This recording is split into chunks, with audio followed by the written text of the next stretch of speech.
Good morning, Cardinals Cougars. Today is Tuesday, February 15th, 2022. We hope that you're having a great Tuesday.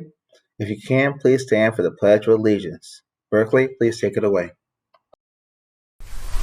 I pledge allegiance to the flag of the United States of America and to the republic for which it stands, one nation, under God, indivisible, with liberty and justice for all. Please be seated.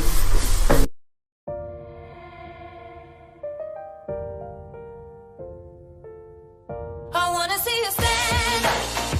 I wanna feel you beat proud. I wanna hear you beating heart.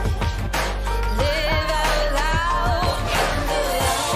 Stand up now. If you feel proud, stand up now.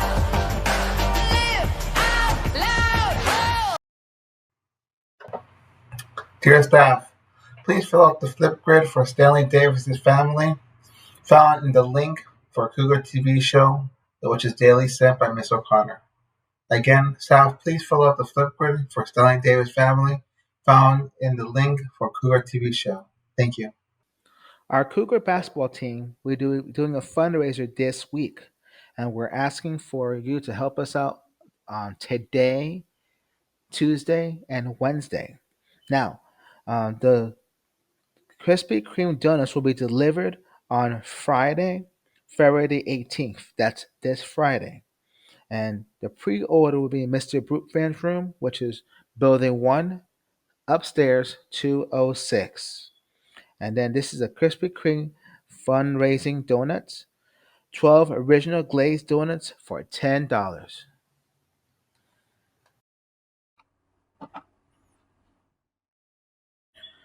Today's interview is with Dr. Howard Hepburn. Dr. Hepburn is South Region's Instructional Superintendent for Palm Beach Schools. Dr. Hepburn is a product of the School District of Palm Beach County. Dr. Hepburn has been an educator for the past 19 years, and during that time has served as a classroom teacher, coach, dean, assistant principal, and serves on numerous district committees to support student achievement. Dr. Hepburn serves as an instructional leader at large urban schools in the Orange County Public Schools in Orlando, Florida. His focus was on closing achievement gaps, increasing student access to accelerated courses, and implementing strategies to support continuous student achievement as a principal of Title I and diverse urban schools. Dr. Hepburn returned to Palm Beach County in 2016. Dr. Hepburn received a BS in Science Education at the University of Central Florida, Master's in Education Leadership from the University of Central Florida, and an Education Doctorate from Florida Southern College. Please be my guest and welcome Dr. Hepburn. What made you want to become a principal?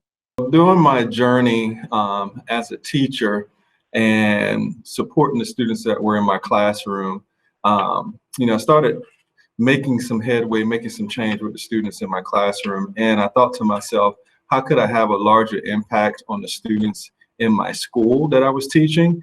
And one of the only ways I could do that at that time was to become an administrator. So it took me along this journey of going through administration, starting as a dean and moving myself up through the ranks to become a principal so that I can have a greater impact on the students that I serve. What school were you an assistant principal at and when? So I was an assistant principal in a school in Orlando, right near downtown Orlando, Edgewater High School. When that was early 2000s or late 90s, probably before some of you guys were even born. So that's when I was assistant principal, probably most of the time before you guys were born. How long have you been a superintendent for, and did you always want to become one? So in my current role right now in Palm Beach County as an instructional superintendent, where I support all the middle schools in South Region, which is from Lake Worth to Boca. Previously, I was supporting all the secondary schools out in the Glades. This is my 5th year in Palm Beach County as an instructional superintendent. Naturally, when I became a principal, I wanted to expand my reach, my impact. Who could I engage with? How can I have a lasting impact on, especially on communities like where I grew up that are serving students that look just like you guys, right? Because I saw some of the disparities. I saw the academic gap. So I made it my mission to focus on how can I close achievement gaps? How can I ensure that students that look just like the students here at Congress Middle can have the opportunities that students around the United States and around neighborhoods that may not look like yours have. And so naturally, for me to have that type of impact, I started focusing on my journey on wanting to become a superintendent. So here I am today as an instructional superintendent. So my journey isn't done yet. I'm still trying to engage, still trying to support opportunities to make sure you guys have the best learning opportunities. And so that next step is to probably be regional superintendent and forthcoming to be a superintendent of a large school district. What college did you go to, and what was your bachelor degree in, and what is your graduate degree in? So my bachelor's degree is actually in biology. I went to the University of Central Florida. And my master's is in educational leadership, also from the University of Central Florida. And my doctorate is also in educational leadership from Florida Southern College. What led me to UCF, I actually grew up right here in Palm Beach County, grew up out in the Glades and Belle Glade, went to every school out there, Rosenwald, Gove, Lakeshore, Glade Central. And so, you know, what that area is known for is the king of football. You know, I played sports, I played football also. So I actually turned down some football scholarships to take advantage of an academic scholarship at UCF. So the football scholarships were up north, and I hate cold weather. The academic scholarships were in the state of Florida. So UCF was offering me the most money, so I took advantage of UCF. What is the best career advice you've ever received? The best career advice I've ever received. I had a mentor when I was a dean. He was my assistant principal at the time, and he would stretch me as far as he could, giving me all type of tasks to do, all for the sheer purpose of building my capacity real fast. And, you know, sometimes I would complain about the amount of time I would have to accomplish all of these things. And he would just tell me, hey, this is great experience. Don't worry about it. It's just going to help you build your capacity faster, and it's just great experience. And so, you know, I didn't complain much, took things on head first, figured out a way to kind of what I call operationalize myself, which is pretty much making yourself way more efficient and effective in getting tasks done. And so his mentorship and his guidance, I wouldn't say there was one phrase that he would say, but just his actions and his willingness to support me by giving me other leadership opportunities got me to where I am today. What was the biggest challenge to achieving success as a principal? The biggest challenge to achieving success as a principal is, I can tell you this, it's not the kids. I tell people all the time, we don't have kid problems in schools, we have adult problems. The biggest challenge as a principal is to get all the adults that are serving you, from teachers to everybody on the leadership team, to custodians, to cafeteria workers, to people who are volunteering, PTSA, SAC, all to move in the same direction for the same purpose. That's even difficult to do in your personal space in your own life with your kids and your family, to get everybody focused on the same thing and moving in the same direction for the same vision and the same mission. That is probably the toughest thing you can do as a principal, because people wear their emotions on their sleeves. Folks grew up in different households. Folks have different experiences while they're growing up. And so they come with all of that at work. They're people, right? And people have different experiences and different ways of looking at life. So to get everybody to see the same vision, to understand the same mission, to walk step by step, hands in together in the same direction to support a common cause, and which is providing the best learning opportunities to students, that is a difficult task.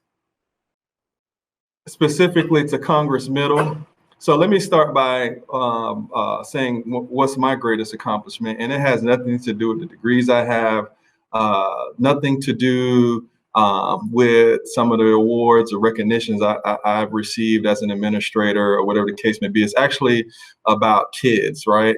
One of the ones that sticks out in my head is, I never give up on students. No matter what type of situation they're going through, we can always get them to walk along that stage for graduation. And as a principal, I always prided myself. I would have my colleagues who were also principals when I was a high school principal. They would their teams would sometimes give up on kids, and I would say, "Hey, you can send them over to my school. We thrive. We're excited and trying to accomplish the unaccomplished." And so getting students across the stage when everybody's given up on them, other schools, their families and whatnot. Actually, before I moved down here to Palm Beach County to take advantage of this opportunity, I had one young man I was working with, and the school that he was going to, they gave up on him. Parents didn't want anything to do with him. I said, "Hey, send him over to our school."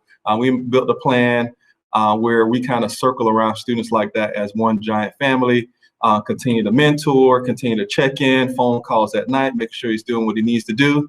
And that summer, when I moved down here to take advantage of the job, I got a text message because I couldn't finish out the year like I wanted to because I was transitioning. And it was him graduating during the summer with his cap and gown on and a diploma in his hands, texting me, letting me know that he finished. Because that's what it's all about for me.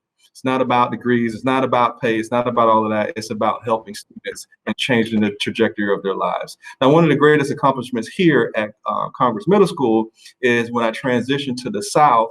A lot of you actually were students who were at Odyssey. Maybe most of the students who transition from Odyssey are out of this campus now, but you're Congress Middle School students now when you probably were supposed to go to Odyssey. And so when I transitioned to support Congress, it was during that time when they closed down Odyssey. And so an additional 300 to 400 kids, and not enough teachers to support all of that, right? And so you had all these vacancies, you had additional kids, you had to get 2 different campuses to create a culture for all the new kids on this campus. And you had a principal that was relentless in making sure that the best learning opportunities were available for all students on this campus, regardless of the amount of vacancies they had. You had teachers on this campus that says, "You know what? I am not willing to have all of those students sit in the classroom with a substitute teacher. I will take extra kids." It was just all hands on deck. And I haven't seen something like that across this district in another school yet, where everybody took ownership, who's been here at Congress Middle School, the principal, her administrative team, the teachers that have been here for a long time that said, "I'm going to step up and I'm going to make sure the students that are transitioning here have the best learning opportunity possible amongst all of the gaps in teacher positions, and being able to service you, the best way that they could at the time." So that's one of the greatest things that I've seen in Palm Beach County, period, how Congress Middle School wrapped their arms around all of those students that transitioned during that year. We will continue Dr. Hepburn's interview, Part B, tomorrow on Wednesday, February the 16th. I hope you enjoyed Part A.